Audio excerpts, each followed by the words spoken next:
आप सभी को नमस्कार। आज हम पढ़ते हैं भारत में फसल उत्पादन और फसल उत्पादन की अधिकता के कारण। तो भारत में फसल उत्पादन विगत 60 वर्षों में कृषि उत्पादन में वृद्धि हुई है, जहाँ पर खेती का रकबा भी बढ़ा है और साथ ही साथ उत्पादन में भी वृद्धि हुई है, जिसमें 51 में 51 मिलियन टन था। ये अनाज का कुल उत्पादन जो 2010-11 में बढ़कर के 244 मिलियन टन हो गया है। तो 60 वर्ष में अनाज उत्पादन में 5 गुना वृद्धि हुई है और इसी समय जनसंख्या जो है ये 3 गुना से भी ज़्यादा अधिक वृद्धि हुई है। यानी जनसंख्या की तुलना में हमारे यहाँ अनाज उत्पादन जो है बढ़ा है। इसी क्रम में दाल का उत्पादन जो है 8 मिलियन टन था, जो 2010-11 में 18 मिलियन टन हुआ है। तो दाल के उत्पादन में 2 गुना वृद्धि हुई है। तिलहन का उत्पादन 1950-51 में 5 मिलियन टन था, जो 2011-12 में 32 मिलियन टन हुआ है, जो कि पहले से 6 गुना अधिक है। तो दाल के उत्पादन में अन्य उत्पादन फसलों में की तुलना में कम वृद्धि हुई है, मतलब कम हुई है। तो भारत में जो फसल उत्पादन की अधिकता आई है विगत 60 वर्ष में, इसका कारण क्या है? तो भारत में फसल के उत्पादन में वृद्धि होने के 3 कारण हैं। पहला कारण है नीरा बोए गए क्षेत्र में वृद्धि, दूसरा है सिंचित भूमि में वृद्धि और तीसरा है उत्पादकता में वृद्धि। पहले हम देखते हैं नीरा बोए गए क्षेत्र में वृद्धि। नीरा बोए गए क्षेत्र का अर्थ होता है कि जिस जमीन पर फसल उपजाई जाती है, बोई जाती है, ये कहलाता है नीरा बोया गया क्षेत्र। तो यदि बोए गए क्षेत्रफल में क्या है, वृद्धि होती है, तो स्वाभाविक है उत्पादन भी बढ़ता है। भारत का क्षेत्रफल निश्चित है और उसी निश्चित क्षेत्रफल में भारत के किसानों को अपना फसल उत्पादन करना है। यहाँ पर हर भूमि का अपना अलग अलग उपयोग है। यदि कृषि का रकबा बढ़ाया जाए तो जंगल को काटना पड़ेगा, जिससे क्या होगा, जंगल को नुकसान होगा। कुछ वर्ष में जो बंजर भूमि थी, पड़ती भूमि थे, उसको कुछ हद तक उपजाऊ बनाने का प्रयास भी किया गया है। तो भारत में भूमि जो है लंबे समय तक स्थिर है और इसी क्षेत्र में ही खेती किसानी की जाती है। लेकिन भारत में नीरा बोए गए क्षेत्र में वृद्धि जो है इस प्रकार से किया गया है कि जैसे हम इससे पहले पढ़े हैं फसल ऋतु खरीफ, रबी और जायद। तो पहले फसल जो है केवल खरीफ में ही उपजाया जाता था, तो इसी को अब रबी में भी फसल जो है उत्पादित करने का प्रयास किया गया। इसीलिए भारत में फसल उत्पादन में वृद्धि आई। नीरा बोए गए क्षेत्र का अर्थ ये है कि यदि एक किसान मान लीजिए 1 एकड़ में खरीफ फसल में कृषि करता है, तो साल भर में उसका 1 एकड़ हो गया नीरा बोया गया क्षेत्र। उसके बाद रबी फसल में यदि वो 50 डिसमिल में अपना खेती किसानी करता है तो 50 डिसमिल भी उसमें शामिल हो गया। उसके बाद यदि मान लो वो जायद फसल में 25-30 डिसमिल में करता है तो 30 भी उसमें शामिल हो गया। तो एक किसान के पास है तो 1 एकड़ भूमि जमीन, लेकिन वो 3 बार फसल उपजाता है, तो तीनों बार उसका फसल उपजाने का जो रकबा है वो सब नीरा बोए गए क्षेत्र में आएगा। इसी कारण से ही भारत की उत्पादकता में वृद्धि जो है हम देख सकते हैं। दूसरा है सिंचित भूमि में वृद्धि। भारत में पहले सिंचाई के साधन उतना उपलब्ध नहीं थे।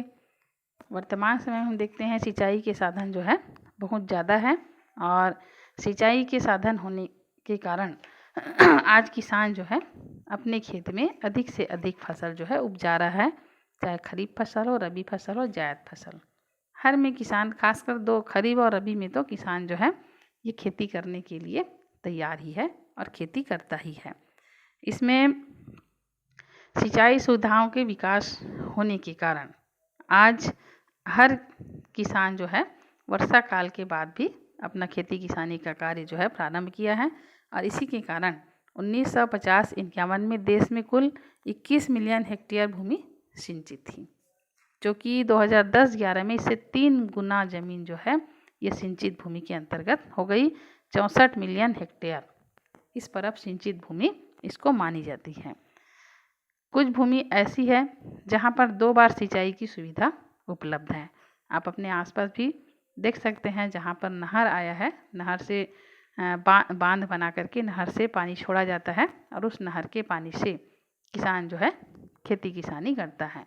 फिर नलकूप, आज सरकार जो है ऐसे ऐसे सुविधा किसानों को दे रही है कि किसान जो है नलकूप का उपयोग करके, बोर का उपयोग, साधारण भाषा में बोर है ना, हम अपने तरफ बोर बोलते हैं, तो बोर का उपयोग करके भी किसान जो है सिंचाई करके अपनी भूमि का रकबा बढ़ा रहा है।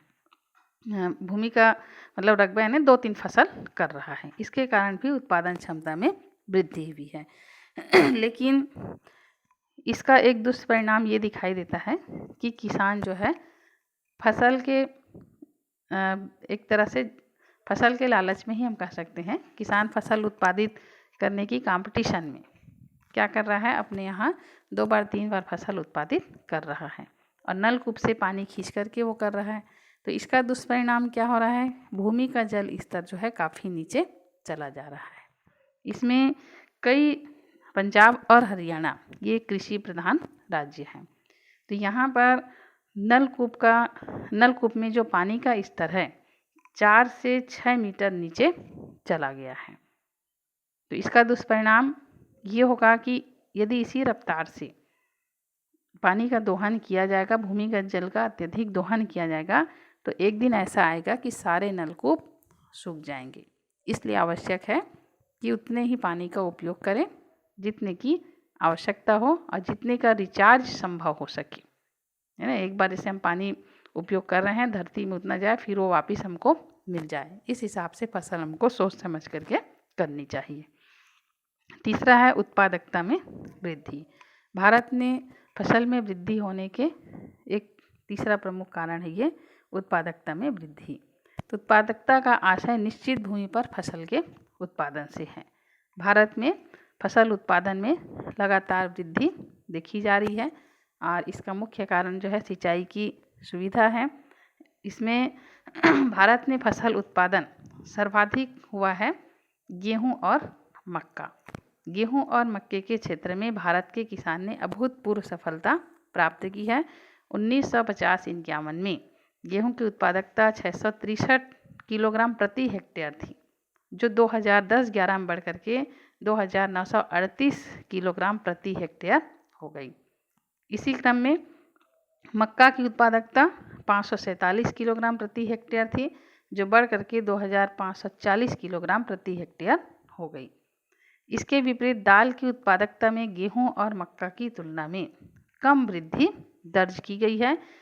देश में दाल की उत्पादन 1950-51 में थी 441 किलोग्राम, जो 2010-11 में बढ़कर हो गई 689 किलोग्राम प्रति हेक्टेयर। मतलब दाल की उत्पादकता में कम वृद्धि हुई है गेहूं और मक्का की तुलना में।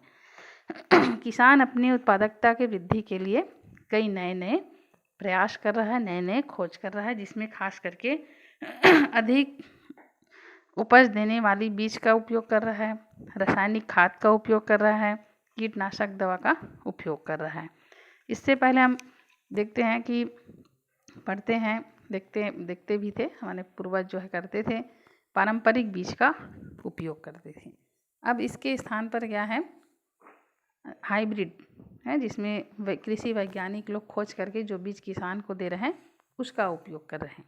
जैसे आप अपने पूर्वजों से पूछ सकते हैं, पहले 1 एकड़ में मात्र 15 बोरी धान होता था, लेकिन आज 1 एकड़ में 20 बोरा 25 बोरा से भी ज़्यादा धान हो रहा है। ये केवल और केवल ये उन्नत बीज के कारण हो रहा है। और इसी में जो हरित क्रांति हुई थी भारत में, गेहूं के उत्पादन में बहुत ज़्यादा सफलता पाई थी, ये इसी उन्नत बीज का ही परिणाम है। फिर रासायनिक उर्वरक भी लगातार भारत में उपयोग किए जा रहे हैं, तो इसी कारण जो है भारत में खेती में उत्पादकता में वृद्धि हम देख सकते हैं। उत्पादकता की वृद्धि के चलते यहाँ किसान क्या कर रासायनिक उर्वरक का अंधाधुंध प्रयोग कर रहा है।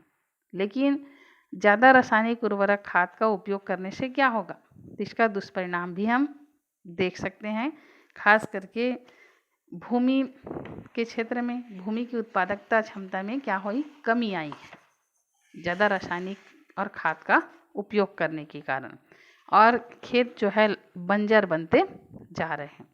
सर्वाधिक उपयोग पंजाब में किया गया रासायनिक खाद का, इसलिए पंजाब में ही इसका दुष्परिणाम ज़्यादा हमको देखने को मिलता है। हमारे खान पान में रासायनिक खादों का प्रयोग करने के कारण हमारे खान पान भी क्या हो जा रहे हैं, जहरीले हो जा रहे हैं, जिसमें कई प्रकार की बीमारी फैल रही है।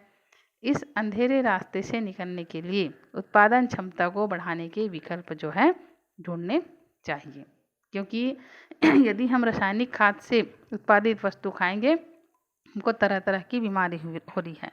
पंजाब में एक गांव है, नाम भूल गई मैं, वहाँ पर रासायनिक खाद का उपयोग करने के कारण इन्हें पहले वहाँ ये हुआ कि गांव में हर व्यक्ति घर घर में हर व्यक्ति को या कुछ लोगों को कैंसर की बीमारी हो गई। डॉक्टर भी परेशान कि कैंसर की बीमारी इतनी क्यों फैल रही है। बाद में वहाँ पर खोज किया गया तो पंजाब में ये रासायनिक खाद का उपयोग करने के कारण वहाँ जो फसल का वो लोग सेवन कर रहे थे उसके कारण ही कैंसर की बीमारी होना पाया गया। फिर उस गांव के किसानों ने निश्चय किया कि हम रासायनिक खाद का उपयोग नहीं करेंगे और जो अपनी पारंपरिक खाद है उसका उपयोग करेंगे। तब जा कर के वहाँ पर कैंसर जो बीमारी थी उस पर कंट्रोल पाया गया है। तो ऐसी हम अनेक उदाहरण देख सकते हैं जो रासायनिक खाद के दुष्परिणाम के रूप में हमको दिखाई देता है। इसी बीच में एक और इसका दुष्परिणाम क्या होता है कि उन्नत बीज, रासायनिक उर्वरक और जो कीटनाशक हैं ये काफ़ी महंगे होते हैं। इसको एक छोटा किसान कभी वहन कर ही नहीं सकता, इसकी आर्थिक बोझ सह ही नहीं सकता। यदि वो आर्थिक किसी भी प्रकार से क्या है, यदि उधारी लेकर के इन बीजों का यदि उपयोग कर लेता है और कोई मान लीजिए प्राकृतिक विपदा आ जाती है, प्राकृतिक प्रकोप आ जाता है, कीट पतंग का धावा बोल जैसे अभी आया था ना टिड्डा आक्रमण, टिड्डे ने भारत की फसल में आक्रमण किया था, कई किसान पूरी तरह से बर्बाद हो गए थे। तो इसी प्रकार से कई प्रकोप आता है, प्राकृतिक प्रकोप, तो किसान फिर क्या होता है और परेशानी में पड़ जाता है। किसान के पास कुछ बचता नहीं है। एक तो फसल लगाने के लिए वो उधारी लिया था रासायनिक खाद, उन्नत बीज के लिए, कीटनाशक दवा के लिए, ऊपर से प्राकृतिक आपदा आने से किसान के पास कुछ नहीं बचता है और वो बर्बाद हो जाता है। कई बार हम पेपर वगैरह में पढ़ते हैं ना कि किसान लोग आत्महत्या कर रहे हैं, ये केवल और केवल इन्हीं सब कारणों से होता है। तो इसमें उत्पादकता में भारत में वृद्धि जो आई है 3 कारण है, इसको आप अच्छे से याद कर लेंगे। अगले वीडियो में हम आगे पढ़ेंगे साकरा गांव की कहानी।